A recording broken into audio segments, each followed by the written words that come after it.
Salam değerli izleyicilerim, kanalıma hoş geldiniz.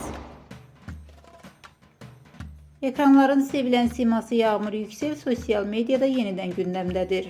Aktrisanın Instagram hesabında paylaştığı son fotolar göz oxşayır ve izleyicilerden büyük maraq görüb. Gəlin bu möhtəşəm görüntülərə birlikte baxaq.